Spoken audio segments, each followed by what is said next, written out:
it's Kim at Good Vibe Astrology, and today I'm going to show you how to find the planetary rulers of each sign. This is going to be the perfect support for any of our upcoming classes, but particularly the Path to Abundance course. So here's how we do it. Let's use the example chart that we created the other day. It pretty much fits. So here we go. Now, if you haven't memorized the glyphs and you haven't memorized the planets that are associated with the signs, that's fine, because in the forum and in the gallery there is a table that looks like this, and it's going to show you not only the glyphs but the written out in English with it, so if you haven't memorized them yet, you've got your clues. It's going to show each sign of the zodiac and the planets that rule that sign. Notice right away that 3 of the signs, Scorpio, Aquarius, and Pisces, have dual rulership. So that Scorpio is ruled by Pluto and Mars, Aquarius is ruled by Uranus, the newer planet, Saturn, the traditional ruler, Pisces is ruled by Neptune, the newer planet, and Jupiter, the traditional ruler. Okay, so here's how it works. I'm going to start with Aries, and note that the signs flow counterclockwise around the wheel.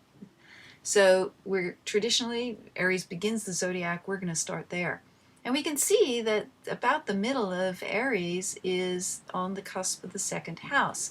If you're uncertain, you can scroll down if you did your chart on astro.com. Now, my screen isn't giving me enough space, but if you scroll down, you will see half of the house cusps.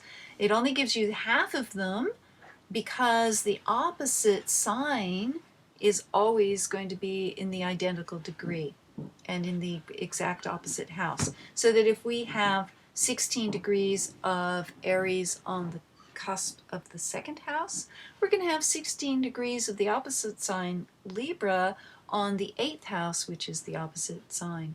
Okay, so let's just go around the clock. Again, counterclockwise. From Aries, we get to Taurus, and Taurus is ruling the 3rd house. That means Venus is the planetary ruler of the 3rd house. Gemini is on the 4th house cusp, or the IC. That means Mercury is the ruler of the 4th house. Cancer is on the cusp of the 5th house, placing the moon as the planetary ruler of the 5th. Now, an interesting thing happens here as we see the very last degrees of 28 degrees of Cancer and the opposite sign 28 degrees of Capricorn are ruling the 6th and 12th house respectively. That is interesting because that means we have a double here, a duplicated sign. So the moon not only rules the 5th house, the moon rules the 6th house as well. But what happens when we get up here to the 7th house? Virgo, 1 degree of Virgo rules. So that means Mercury, Virgo's ruler, is in charge of the 7th house. What the heck happens to Leo? Okay, Leo and Aquarius are the odd man out. They are intercepted and do not have house cusps. Therefore, the Sun and Uranus will not rule a house. This is easier to see in a different chart style. Here we have the classic teardrop style, which makes the signs and degrees on the cusp very easy to read. Okay, this is the same chart. We're just looking at it created with a different house style. We can see quite quickly the dual rulership of the 5th and 6th house, and we can see that Leo here is not on a house cusp. It's very clear. All right, we keep going around and we see Libra is on the cusp of the 8th house. Therefore, we know that Venus is the ruler of the 8th. Scorpio is on the 9th. So we know that both Pluto and Mars rule the 9th house.